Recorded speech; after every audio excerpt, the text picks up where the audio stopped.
kuatkan hati. Negeri ini memanggilmu kawan. Belajar bergerak berbagi untuk negeri. Guru penggerak majukan pendidikan.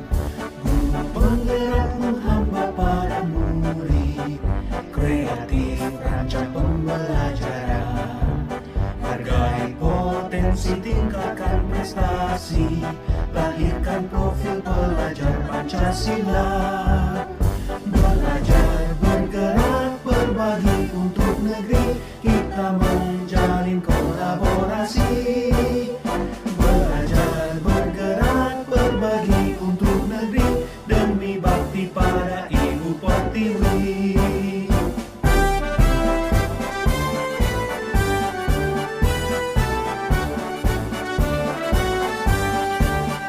Bulatkan tekad, kuatkan hati. Negeri ini memanggilmu kawan. Belajar bergerak berbagi untuk negeri. Guru penggerak majukan pendidikan. Guru penggerak menghamba pada murid. Kreatif rancang pembelajaran. Hargai potensi, tingkatkan prestasi. Lahirkan profil pelajar Pancasila. Belajar bergerak berbagi untuk negeri. Kita menjalin kolaborasi.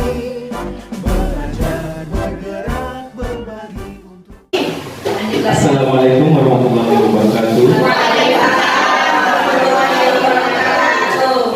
Alhamdulillahirabbil alamin. Allahumma sholli ala sayyidina Muhammad wa ala ali sayyidina Muhammad. Pada kesempatan siang yang berbahagia ini, saya mengucapkan terima kasih kepada Bapak Ibu rekan guru Tepat SD Negeri 020 karena sudah berkesempatan hadir untuk menghadiri kegiatan yang akan saya laksanakan pada siang hari ini, yaitu berbagi pemahaman. Agenda kegiatan kita pada siang hari ini yang pertama adalah pembukaan, kemudian penyampaian tujuan kegiatan, di mana kegiatan yang sedang kita laksanakan ini merupakan salah satu kewajiban saya sebagai calon guru penggerak untuk melaksanakan tugas aksi nyata pada modul 1.4 budaya positif. Kemudian nanti dilanjutkan dengan pemaparan dan terakhir dengan sesi berbagi pengalaman atau sharing. Baiklah, kita mulai. Yang pertama di sini budaya positif. Budaya positif mungkin kita sering mengenal atau sering mendengar tentang budaya atau kebiasaan-kebiasaan yang ada, yang biasa dilakukan. Nah, di sini budaya positif yang dimaksud ini adalah nilai-nilai, keyakinan-keyakinan, kebiasaan-kebiasaan di sekolah yang berpihak pada murid, agar murid dapat berkembang menjadi pribadi yang kritis, penuh hormat dan bertanggung jawab. Maksudnya di sini berpihak pada murid adalah kita sebagai guru, kita paham betul apa kebutuhan murid kita, bagaimana kesiapan belajarnya, dan bagaimana gaya belajar mereka, sehingga kita dapat memfasilitasi mereka, sehingga mereka bisa berkembang menjadi pribadi yang kritis, berhormat dan bertanggung jawab. Nah, makanya budaya di sini, budaya positif di sini dapat terwujud apabila ada lingkungan yang positif ditambah dengan disiplin.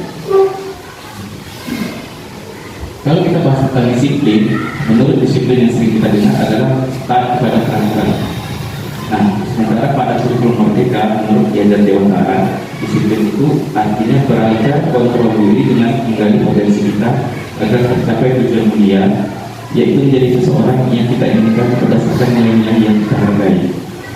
Kita di sini artinya adalah murid-murid kita. Murid-murid kita itu kita tahu apa potensinya, sehingga kita bisa menggali potensi mereka, sehingga tujuan mulia itu tercapai, yaitu anak-anak kita itu bisa menjadi seseorang yang mereka inginkan sesuai dengan nilai-nilai yang mereka hargai. Nah, seseorang yang memiliki disiplin menurut Yayasan Dewantara berarti mereka bisa bertanggung jawab terhadap apa yang dilakukannya, karena mereka mendasarkan tindakan mereka pada nilai-nilai kebajikan universal. Nilai-nilai kebajikan universal ini yaitu profil pelajar Pancasila.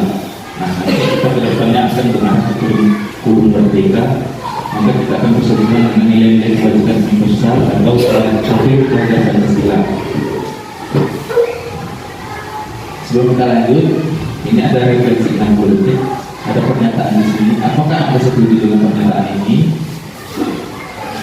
hukuman dapat mendisiplinkan anak. Yang kedua, pemberian hukuman dengan hal positif seperti membaca atau membersihkan ruangan sekolah dapat meningkatkan disiplin anak. Yang ketiga, memberikan penghargaan dapat meningkatkan motivasi belajar. Tentu kita setuju ya Bapak Ibu ya. Nah, kita sangat setuju, bahkan saya sendiri pun setuju sekali sebenarnya. Karena selama ini pun yang kita lakukan itu tujuannya untuk mendisiplinkan anak. Namun nanti mengarah ke kemerdekaan ini harus berubah, karena sebenarnya ini adalah paradigma kita yang lama, di mana kita kenal itu disebut dengan ilusi kontrol. Nah, ilusi kontrol di sini ada pada diri kita sebagai guru, di mana selama ini kita menganggap kita ini sebagai guru kita yang dapat mengontrol murid. Padahal pada teori kontrol yang sebenarnya diajar dewasa itu, kita tidak bisa mengontrol orang lain dan hanya kita yang bisa mengontrol diri kita. Berarti ini juga berlaku kepada murid-murid kita. Tindakan yang dilakukan murid atau tindakan yang dilakukan kita, itu hanya kita yang bisa mengontrol. Makanya kadang kita memaksakan anak itu dengan hukuman atau apa yang diberikan, anaknya itu kadang sebentar saja dia berubah, setelah itu dia mengulang lagi. Nah, itu menurut belajar dewantara. Kemudian yang kedua, ada anggapan bahwa kita ini menganggap bahwa penguatan positif efektif dan bermanfaat. Penguatan positif itu misalnya kita memberikan penghargaan, pujian kepada siswa kita. Padahal selama ini juga kita lupa anak-anak yang sering kita berikan pujian, sering kita berikan penghargaan. Kadang-kadang jika kita tidak memberikannya, mereka kadang akan melakukan kesalahan. Apabila mereka melakukan kesalahan tersebut, mereka akan merasa mereka tidak melakukan yang terbaik. Nah, anggapan di sini harus kita ubah, karena kita harus bisa berusaha memahami pandangan orang lain. Apa yang mereka alami kita harus tanya, kenapa kita berubah, kenapa ucapannya bisa menurun, tentu ada yang harus kita pahami di situ. Nah, kemudian lagi apabila anak-anak kita itu melakukan kesalahan, ada anggapan bahwa itu memberikan kritik dan membuat orang merasa bersalah itu dapat menguatkan karakter mereka nanti. Misalnya bisa kritik mereka nanti, kenapa mereka berbuat salah, atau kita membuat mereka merasa terpojok dengan kesalahan yang mereka lakukan. Kita rasa itu dapat menguatkan karakter mereka, karena sebenarnya ada upaya lain yang bisa dilakukan, yaitu kolaborasi dan konsensus. Kolaborasi ini misalnya artinya adalah kerjasama. Konsensus di sini artinya kesepakatan bersama. Nah, kolaborasi dan konsensus ini dapat menciptakan pilihan-pilihan yang baru yang dalam menguatkan karakter itu dapat dilakukan. Nanti ada upaya yang bisa dilakukan, namanya restitusi. Namun yang lagi ada anggapan bahwa kita itu menganggap bahwa kita sebagai orang dewasa itu memiliki hak untuk memaksa. Kita dapat memaksa anak kita menjadi apa yang kita mau. Tapi sebenarnya kita lupa bahwa semua perilaku itu sudah memiliki tujuan. Apa yang kita lakukan itu pasti ada tujuannya. Nah, tujuannya di sini terkait dengan teori motivasi perilaku manusia. Yang pertama, biasanya kita melakukan sesuatu itu pasti ada unsur untuk menghindari ketidaknyamanan atau lingkungan. Termasuk kita dalam aktivitas kita sebagai usaha juga seperti itu. Misalnya ada pertanyaan dalam diri kita, apa yang akan terjadi apabila saya tidak melakukannya? Nah, ini disebut dengan motivasi eksternal. Kemudian yang kedua juga ada untuk mendapatkan imbalan dari orang lain atau institusi penghargaan. Biasanya kita mengharap seperti apa yang akan saya dapatkan ya juga di penghargaannya. Nah, ini juga termasuk motivasi eksternal. Nah, ini yang biasanya kita lakukan juga kepada anak, imbalan dan hukuman. Nah, dalam budaya positif ini tujuannya yang ketiga ini untuk menghargai diri sendiri, supaya anak itu menyadari dan berkata merefleksikan dirinya sendiri, saya akan menjadi orang seperti apa ya apabila saya melakukannya. Nah, ini menjadi motivasi internal yang akan menjadi tujuan dari disabilitas positif yang akan kita wujudkan melalui budaya positif di sekolah. Nah, budaya positif itu dapat dimulai dari kelas kita sendiri masing-masing. Dimulai dengan kita membuat peraturan kelas, kemudian peraturan kelas ini kita rancang dan kita atur dia menjadi sebuah keyakinan kelas. Nah, melalui keyakinan kelas nanti kita harapkan dapat menciptakan lingkungan belajar yang positif bagi siswa, yaitu lingkungan yang aman dan berpihak pada murid. Sehingga pada akhirnya nanti sekolah kita memiliki budaya yang positif di sekolah. Tujuan akhir dari budaya positif ini yaitu untuk penguatan profil belajar Pancasila. Ada 6 waktu lagi Pancasila yang pertama beriman. Kita tahu kita sudah melakukannya di sekolah, alhamdulillah. Setiap Jumat kita melakukan hadis, setiap belajar kita berdoa, kita lanjutkan, pulang juga berdoa, kita lakukan. Kemudian buat pendidikan global, pendidikan global ini bagaimana kita membangun siswa-siswa kita itu dapat beradaptasi dengan teman-teman dari berbagai suku bangsa, sehingga itu kita jadikan kekuatan supaya anak itu bisa menjadi nafsu tanpa beda-bedakan orang lain dari suku bangsa. Kemudian kreatif ini berarti anak-anak itu mampu mempunyai daya cipta yang berbeda dari orang lain. Yang keempat, bernalar kritis. Bernalar kritis itu berarti mampu mengolah informasi dengan kemampuan masing-masing sehingga dia dapat menghasilkan menjawab pertanyaan dengan daya pikirnya sendiri. Kemudian mandiri di sini artinya ada rasa tanggung jawab, ada disiplin di situ, ada inisiatif, ada keberanian di situ. Kemudian yang terakhir ada berpengalaman. Gotong royong ini juga merupakan produk Pancasila yang alhamdulillah di sekolah kita sudah terlihat sudah memadai, sehingga bagaimana lagi kita supaya lebih bagus lagi supaya kita ke depannya. Nah, ini adalah contoh penerapan bagaimana caranya membuat peraturan kelas dan kesepakatan kelas sehingga dia menjadi keyakinan kelas. Pertama-tama kita mengajak siswa dulu untuk menulis peraturan kelas menurut versinya masing-masing. Jadi anak-anak kita yang membuat peraturan apa yang mereka inginkan. Kita sediakan kertas sticky notes yang warna-warni, kita berikan sama anak terus anak menulis itu. Setelah itu nanti anak menempelkan hasilnya itu, tulisannya itu pada papan tulis. Nah, kemudian nanti dari hasil tulis itu kan nanti dapat jawaban yang berbeda-beda. Aturan masing-masing anak itu kan inginnya berbeda. Kita kelompokkan dia menjadi satu kelompok. Nah, ini contoh yang saya lakukan kemarin pada awal semester dalam kelas 5B. Contohnya ini dapat 6 kesepakatan kelas.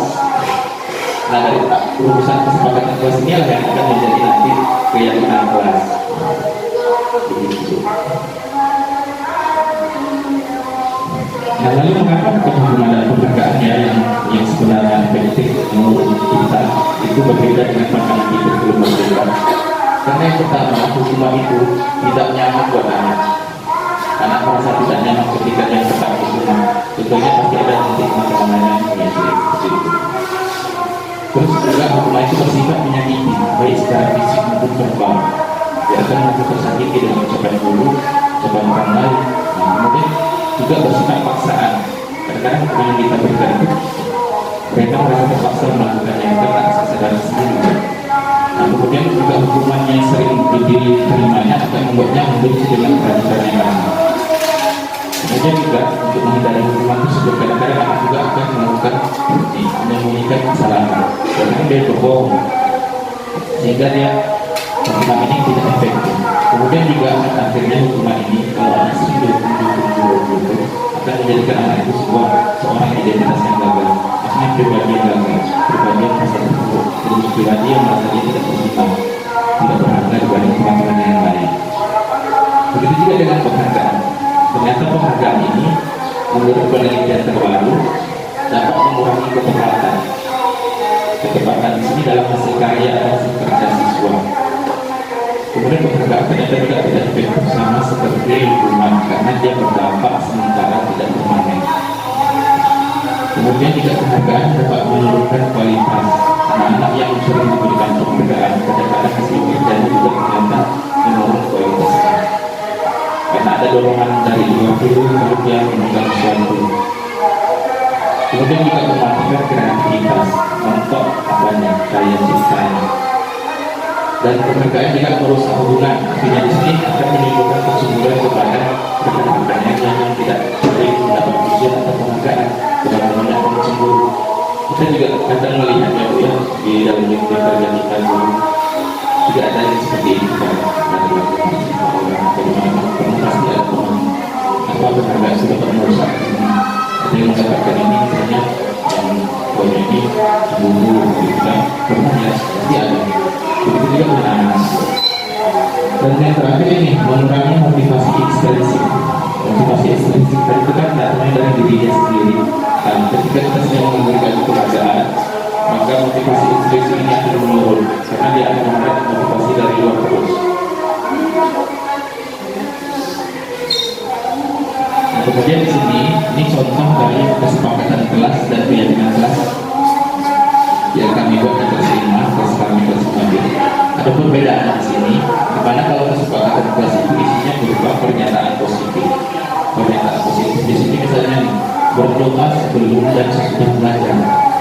tengok di sini dalam kesepakatan kelas sebenarnya dia sudah membuat aturan, cuma dia masih menghasilkan sebuah konsekuensi. Apabila kesepakatan ini dilanggar, pasti akan ada konsekuensi berupa hukuman. Di situ perbedaan. Sedangkan kalau dalam keyakinan kelas kita menambahkan kalimat positif baru di depannya, yaitu kami meyakini bahwasannya sangat penting untuk berlanjutkan dengan kesepakatan kelas kita berdoa sebelum dan sesudah belajar.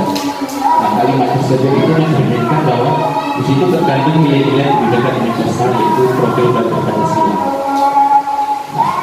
Kalimat kami meyakini bahwasannya sangat penting untuk itu didorong atau digunakan untuk mendorong motivasi siswa, sehingga mereka akan menemukan profil dan Pancasila pada diri masing-masing melalui keyakinan kelas ini.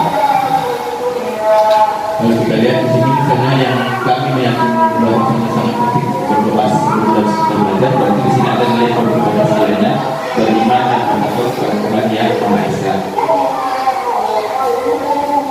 Yang ketiga misalnya kami meyakini bahwasannya sangat penting untuk mengerjakan tugas dan mengumpulkannya tepat waktu, berarti ada di situ nilai-nilai mandiri. Dan yang kelima misalnya kami meyakini bahwasannya sangat penting untuk saling menghargai informasi serta saling melakukan bersama, berarti di situ ada nilai-nilai Pancasilanya, yaitu berkebijakan global dan gotong royong. Ini perbandingan antara kesepakatan kelas dan keyakinan kelas, sehingga sekarang didorong untuk setiap kelas itu membuat keyakinan kelas. Keyakinan kelas ini akan menjadi dasar ketika kita melakukan tindakan restitusi nanti. Apa itu restitusi? Nah, restitusi adalah proses menciptakan komisi bagi murid untuk memperbaiki kesalahan mereka, sehingga mereka bisa kembali pada kelompok mereka dengan karakter yang lebih kuat. Restitusi juga merupakan proses kolaboratif yang mengajarkan murid untuk mencari solusi untuk masalah mereka dan membantu murid berpikir tentang seperti apa yang mereka ingin menjadi. Nah, ini menjadi tujuan mulia dalam untuk melakukan, serta bagaimana mereka harus memperlakukan orang lain. Berapa ya Bu?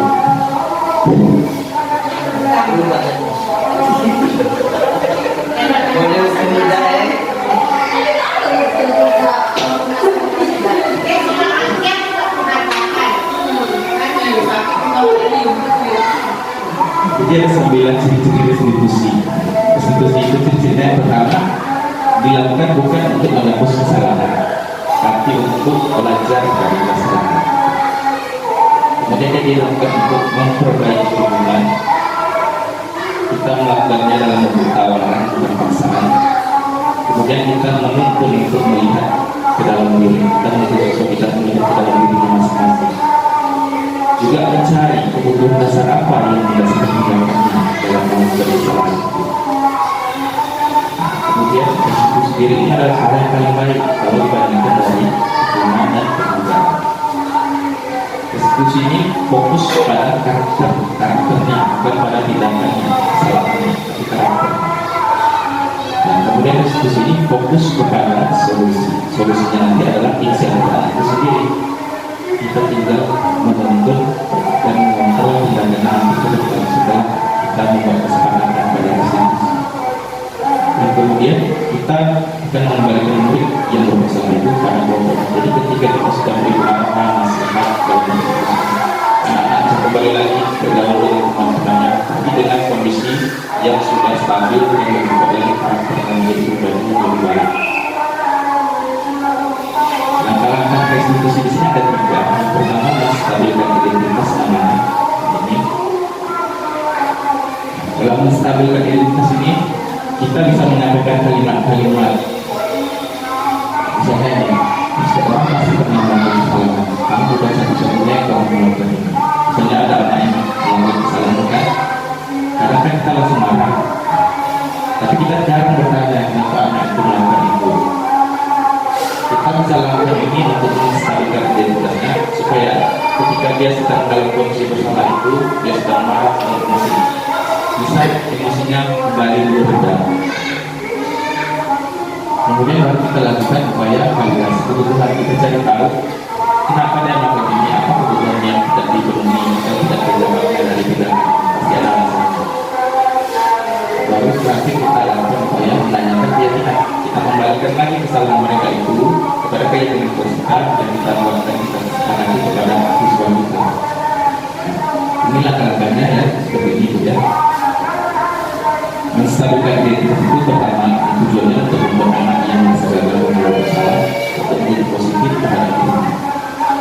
ketika dia marah-marah, emosi, dia masalah apa namanya, kita takut. Jadi kita redamkan dulu itu semua, kita kembalikan dia kepada keadaan dia yang normal. Nah, supaya dia menjadi positif terhadap diri sendiri. Kita dapat berkata seperti ini. Kenapa kamu tidak datang? Misalnya kita tanya gitu. Tak ada yang datang saya, Pak, saya Bu, atau saya bangun selalu. Saya lupa bangun, misalnya. Nah, kalau kita kan marah ya Bu ya. Nah, kalau dalam diskusi kita bisa, oh begitu. Oh, tak ada yang bangunin ya. Kita bangun gitu. Memang sih, kalau seperti itu kita pun Bapak pun pasti seperti itu. Kalau misalnya ada yang mau, ya mana mau pergi, kita seolah membela dia, tapi tujuan kita membela itu bukan untuk membenarkan tindakannya. Berkata seperti berbuat salah itu kalau manusiawi, tidak ada yang sempurna. Bapak juga pernah membuat salah seperti itu. Bapak juga pernah bangun terlambat, Bapak juga pernah datang ke sekolah, kita lakukan seperti itu pada Bapak. Sesuai dengan kondisi bahasa anak kita. Kalau anak bahasa kita mungkin bahasanya lebih sederhana lagi. Kalau anak bahasa ini mungkin bahasanya yang lebih tegas dan lebih apa namanya, rasanya tidak kakulan, tidak pelan-pelan, langsung seperti itu kan. Kalau seperti itu bukan. Terus nih kita pasti bisa menyelesaikan permasalahan ini. Bapak Ibu tidak tahu sebenarnya ada salah, tapi lebih bagus kita menyelesaikan masalah ini. Kita bisa tegas seperti itu. Ya, contoh-contoh kalimat yang bisa kita sampaikan. Nanti ada videonya kita bisa nonton. Yang kedua, tindakannya itu validasi kebutuhan. Tujuannya ini untuk kita menenangi kebutuhan dasar apa yang memenuhi ada kebutuhan yang kita.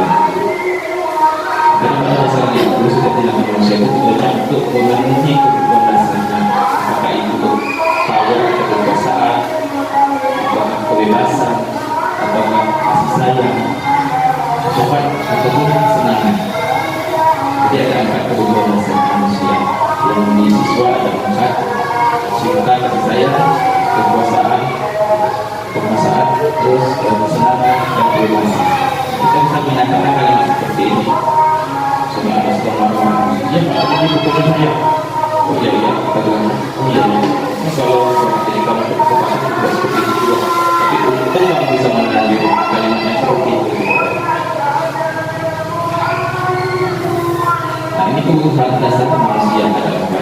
Sesuai dengan dasar itu. Kita bisa mengamati tidak ada alat khusus untuk mencari tahu kebutuhan dasar siswa kita di kelas. Kita bisa mengamati karena sebenarnya guru itu punya insting dan intuisi kepekaan terhadap siswa di kelas. Dia dengan melihat saja bisa paham. Dan itu dapat sesuai. Karena ada anak yang overacting. Overacting ini berarti anak itu anak yang kebutuhan dasarnya tentang kasih sayang yang belum terpenuhi, sehingga dia carinya ke sekolahnya dengan guru dan teman-temannya. Nah, kita harus merespon itu dengan positif. Dan kita bilang, kamu ini jadi perhatian terus. Nah, kita pahami dia itu salah. Kalau dalam ilmu budaya positif. Kemudian lagi ada anak yang kebutuhan dasarnya itu berupa penguasaan. Ini anak yang kadang-kadang suka merasa hebat dalam kelas, suka orang berkuasa daripada teman-teman, dan teman-teman yang bikin takut jadi berkuasa seperti itu. Itu contoh anak yang kebutuhan dasarnya adalah penguasaan yang tidak terpenuhi, yang harus kita berikan perhatian khusus. Kemudian lagi kebutuhan tentang kesenangan.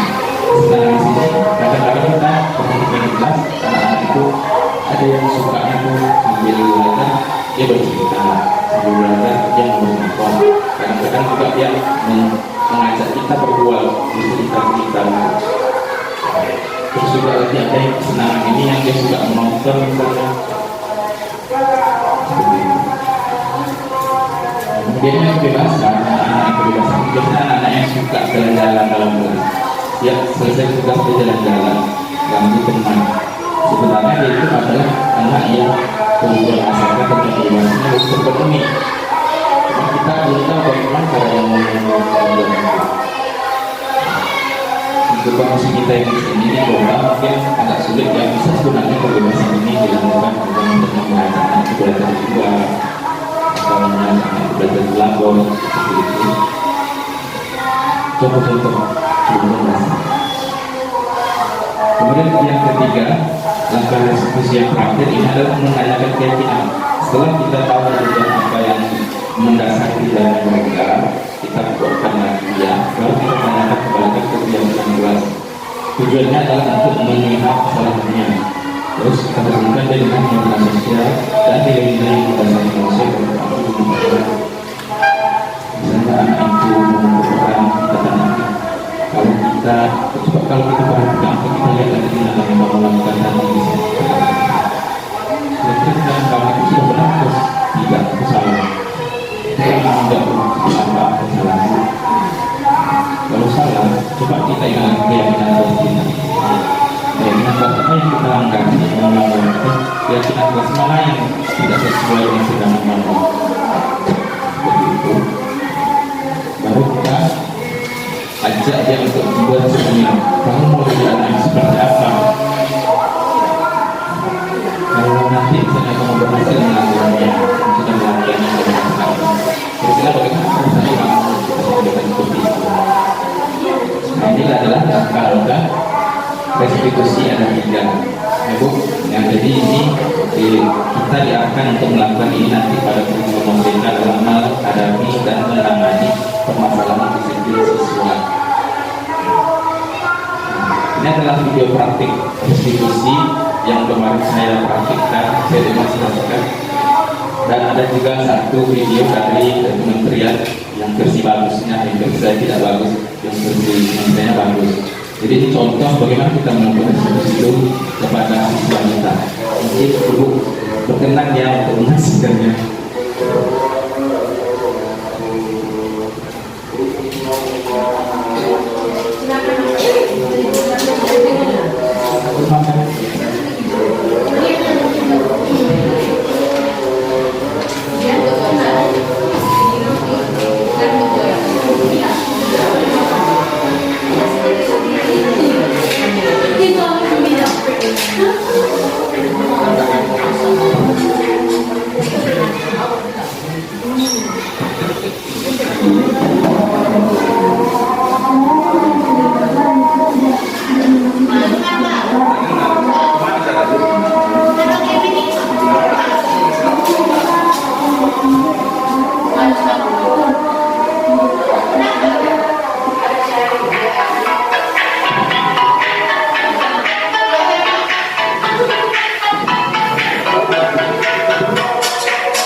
contoh yang lebih bagus lagi kalimat-kalimatnya.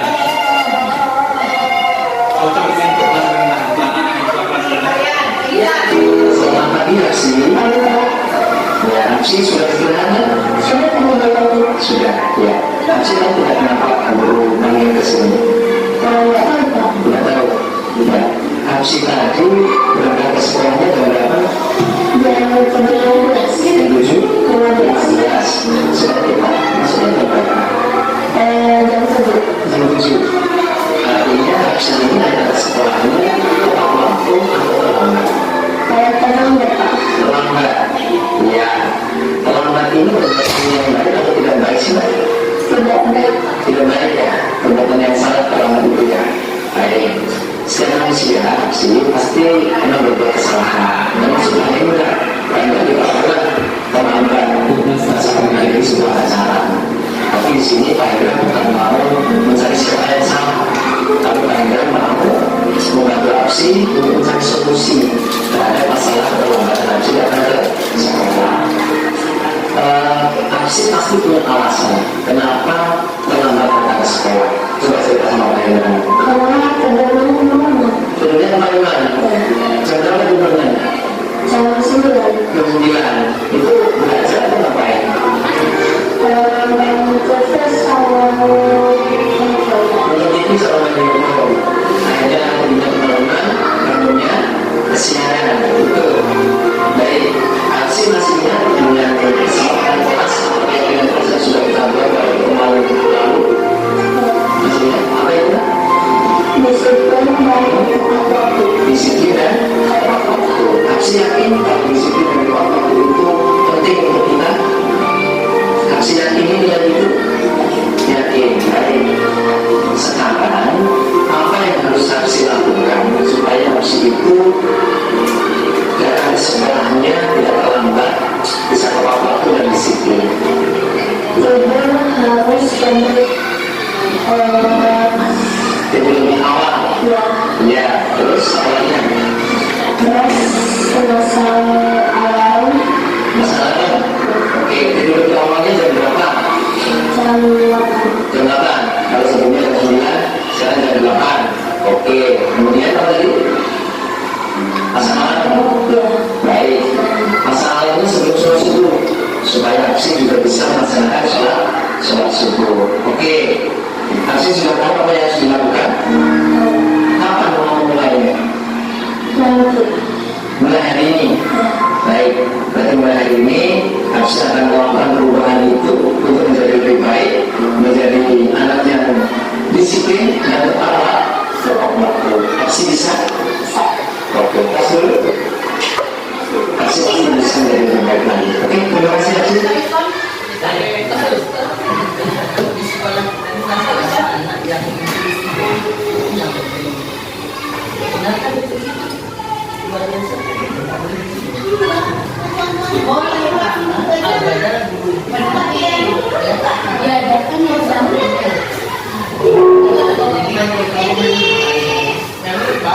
Sudah tersaksikannya kamu ya, menarik kan?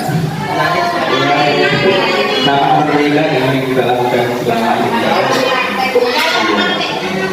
Karena kita percaya bahwa tindakan anak itu pasti tidak bisa seperti itu semua kita solusinya kan. Pasti ada yang harus kita lebih tegas lagi. Ujung-ujungnya akan jatuh ke konsekuensi dan hukuman kembali. Ya, dan tidak semuanya. Tapi ini kita lakukan, kita upayakan secara bertahap dan pelan menuju sebelum merdeka.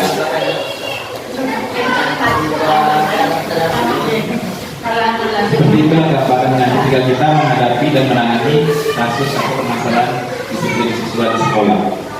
Jadi kita lanjutkan lagi. Nah, dalam melakukan itu restitusi kita harus kenal dulu. Harus tahu kita di posisi kontrol. Kita sebagai guru dalam menghadapi siswa itu posisi kontrol mana yang menjadi bagus atau yang paling ideal untuk dilakukan. Ada 5 posisi kontrol di sini yang bisa dilakukan guru. Namun yang paling ideal itu yang terakhir manajer. Kenapa? Karena identitas yang pertama, posisi kontrol yang pertama sebagai penghukum kita sudah sering melakukan. Saya juga melakukan. Biasanya posisi kontrol yang kita lakukan ketika kita bertindak sebagai penghukum, nada suaranya akan keras, marah, menghardik, dan mengeluarkan kata-kata yang kurang enak untuk siswa. Itu sering kita lakukan. Ya, ini contohnya kan. Kalau kamu tidak melakukan, awas ya, rasakan ya. Nah, seperti itu. Itu sering ya. Kemudian lagi ada posisi kontrol yang juga sering kita lakukan. Kita membuat orang merasa bersalah. Kita membuat ucapan kita itu membuat anak itu merasa bersalah. Misalnya seperti ini. Kamu soalnya waktu tahu ibu lelah sekali mengatakan ibu stres. Nah, kadang aku stres ibu capek ibu ini itu seperti yang dibilang. Capek ibu sekali ada tadi.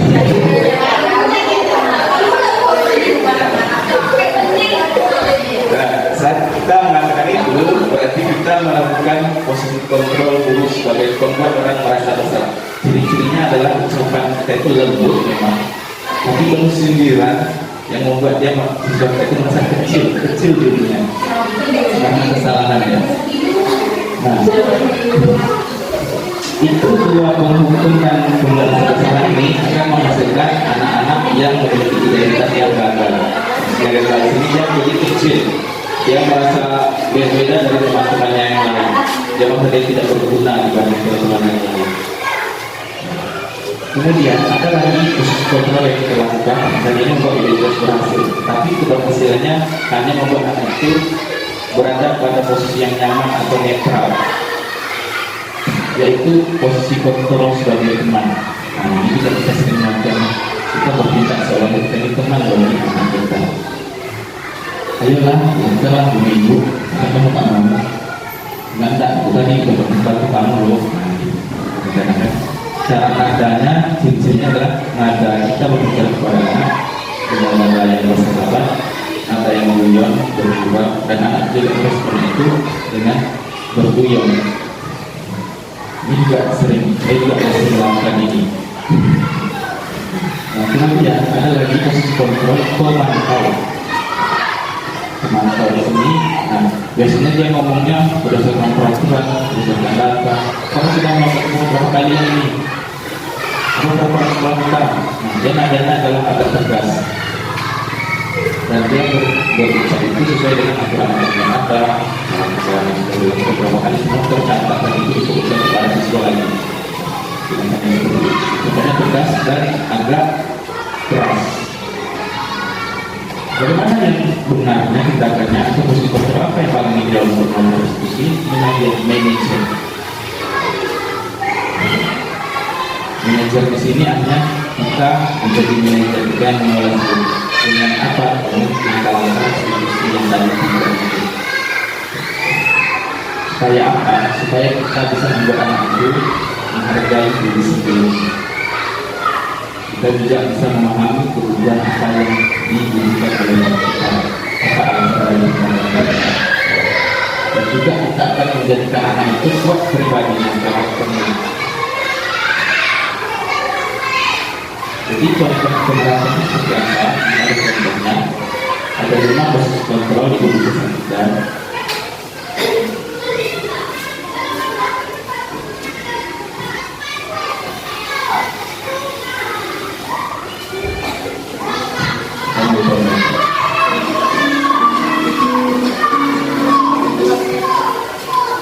Sangat bahagia ibu dan anak guru hebat dalam penerapan disiplin positif dan diskusi pada program yang dikembangkan adalah 5 posisi kontrol.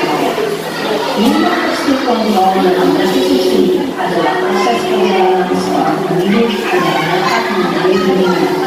Pada video kali ini kita akan membahas tentang 5 posisi kontrol yang digunakan oleh Dayan dosen dan anak.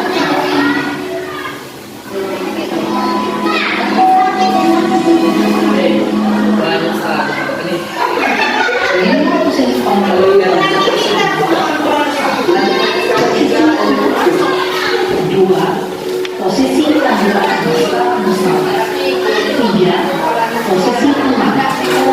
4, posisi pemantau atau monitor.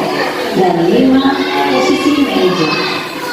Untuk lebih memahami kelima posisi tersebut, mari kita saksikan kasus menarik yang telah hadir dilakukan di sekolah dan melihat bagaimana kelima posisi kontrol dalam menghadapi masalah tersebut.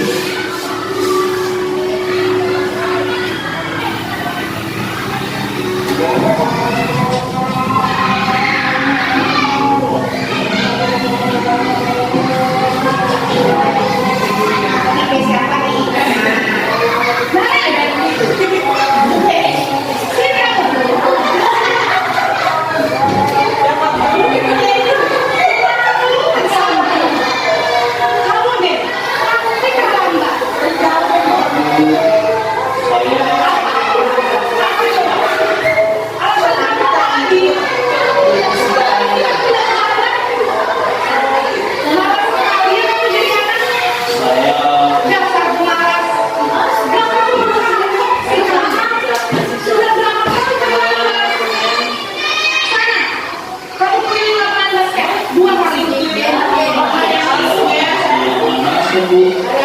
Kenapa? Kamu lawan ibu. Berani-beraninya jawab.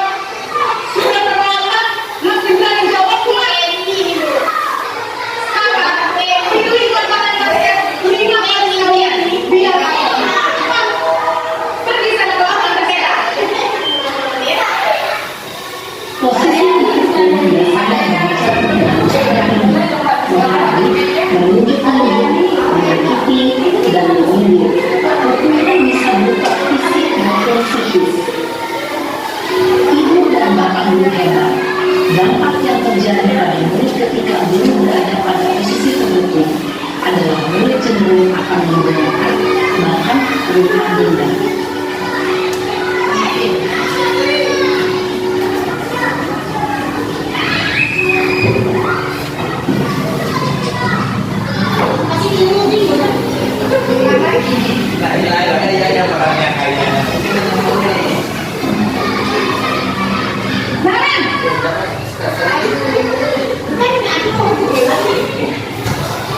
Ibu,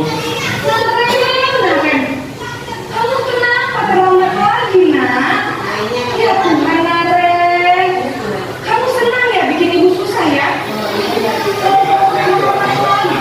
Nanti itu yang ditegur bapak kepala sekolah, Nak. Disampaikan juga sama tidak kamu. Gimana ini?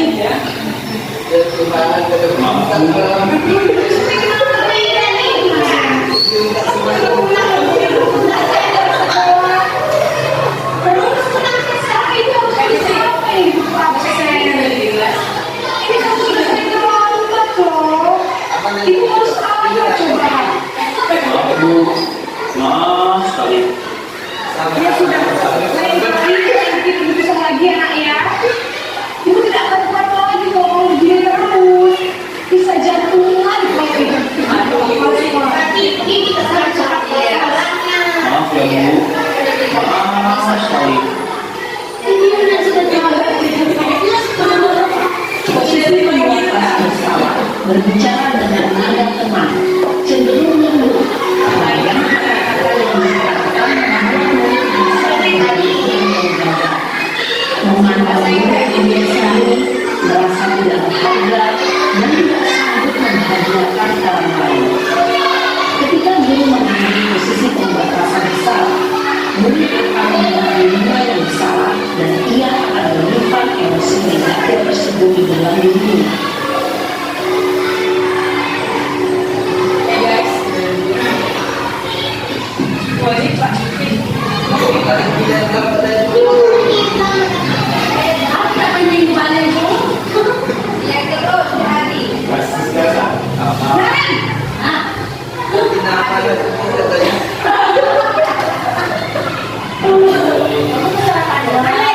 Sudah jam berapa ini, Nak? Terlambat lagi ya sayang. Iya Bu, tadi menurut saya mengembangkan saya Bu. Kamu malah menyambut ya. Kamu kan anak-anak yang paling kencang. Kok terlambat sih? Iya Bu, baru tadi. Jadi waktu secara kencang tetap nggak kesenjan Bu. Ya sudah sana. Nanti lain kali larinya lebih kencang lagi ya. Biar gak terlambat lagi. Bikin seneng ibu. Demi ibu. Bisa kan? Bisa lah Bu.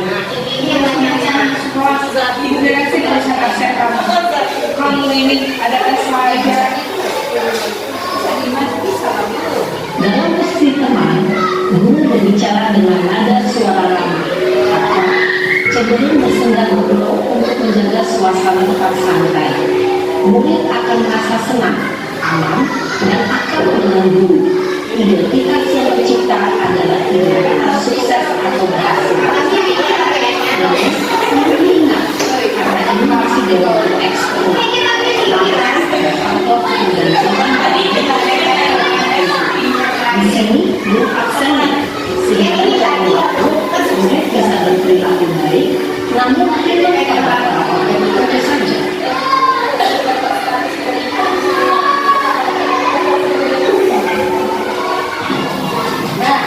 Selamat pagi. Bu.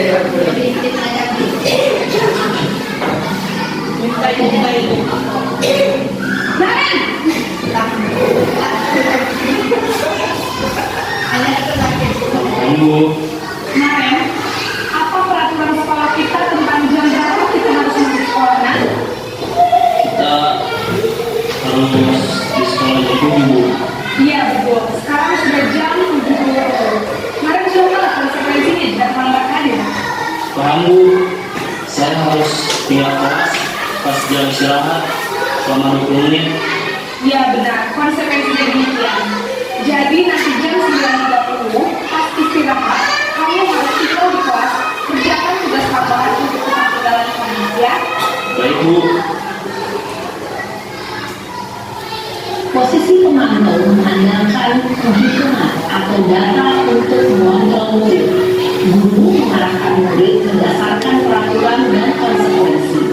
Seorang pemantau menunjukkan bahasa tubuh dan ekspresi wajah yang lengkap dan cenderung formal.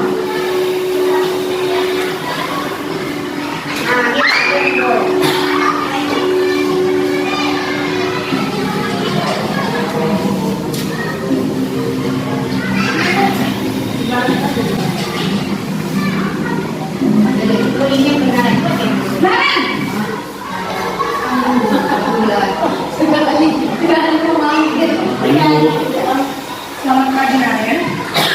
Maaf Bu, saya terlambat. Iya, sekolah masuknya jam 7, sekarang sudah jam 7.20. Jadi sekarang bagaimana ini Naren? Maaf Bu, saya lupa saya semalam. Baiklah, menurut kamu, keyakinan sekolah yang mana yang perlu kamu tingkatkan? Menghargai diri sendiri dan orang lain mungkin ya Bu. Jadi, apakah Naren meyakini prinsip saling menghormati tersebut? Iya Bu, saya meyakininya. Apakah Naren bersedia memperbaiki masalah keterlambatan ini? Bersedia Bu. Bagaimana kamu akan memperbaiki masalah keterlambatan ini? Saya akan coba untuk tidak lupa menyetel alarm saya Bu.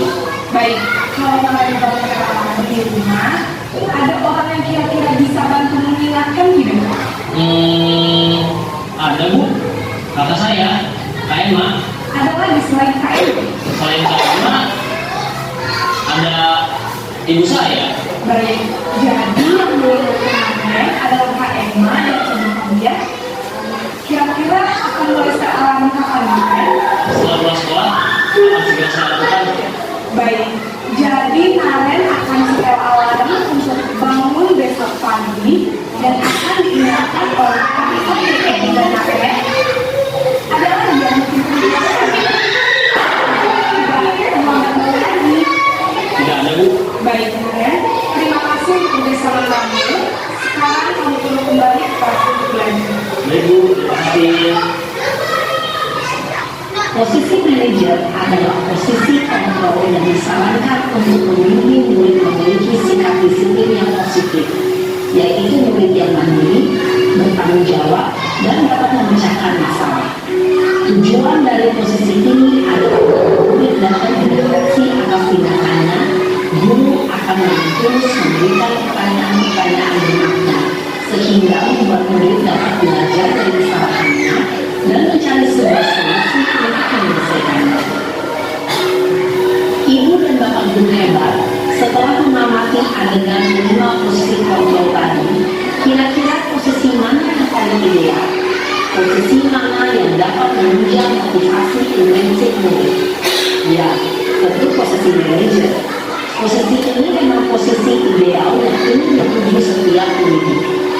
Pada posisi inilah, guru dapat menerapkan disiplin positif yang berpihak pada murid, yang memerdekakan murid. Perjalanan seorang pendidik tidak mudah untuk sampai pada posisi seorang manajer. Namun, tujuan kita pasti, yaitu menciptakan murid-murid yang mandiri, merdeka, dan bertanggung jawab.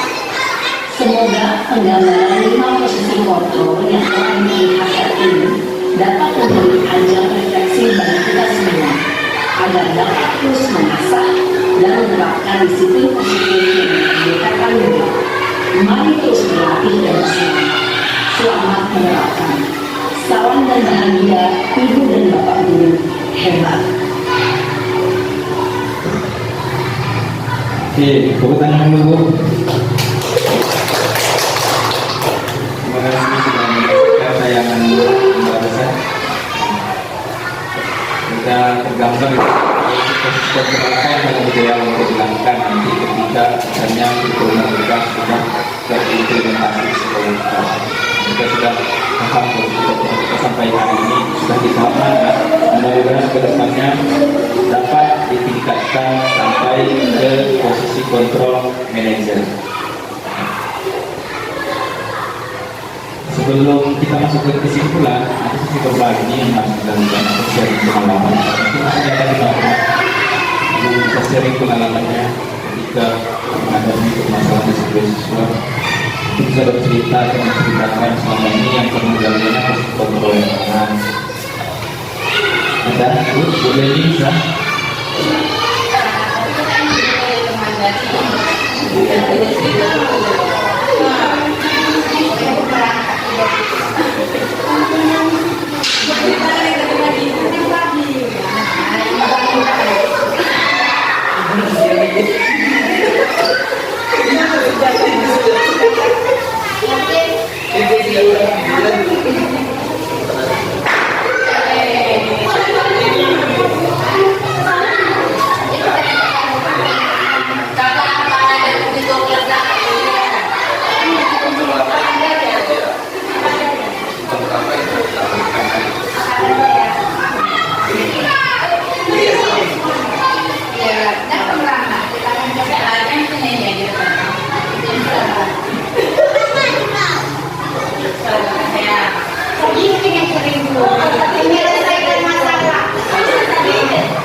Ini pengalaman pribadi saya di kelas 2 ya.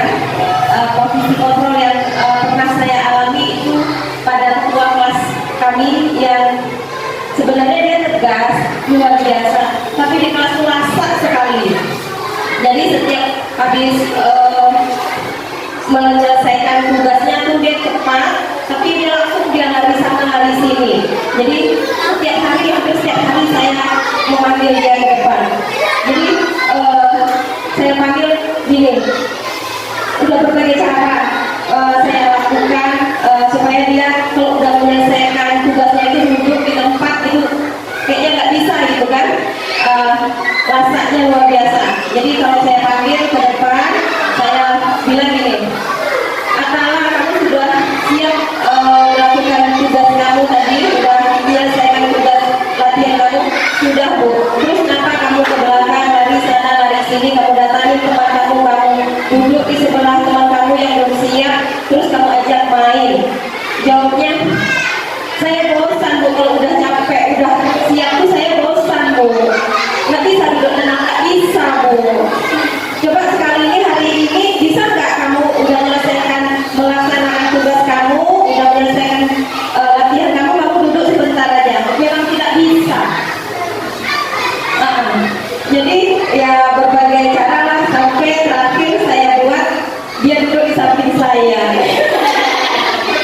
Itu lagi cara saya supaya teman-temannya tidak terganggu dan dia tidak bermain apabila teman-teman yang lainnya juga belum menyelesaikan latihannya. Jadi caranya ya saya ajak dia duduk di sebelah saya. Itu aja, nggak kemana-mana lagi, dia duduk langsung di situ. Oke, hanya itu pengalaman pribadi saya di kelas 2 saat ini. Terima kasih. Assalamualaikum warahmatullahi wabarakatuh.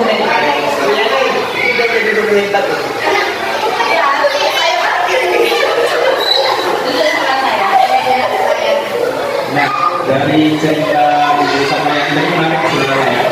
Anak tersebut ada kelebihannya, dia cepat selesai. dia punya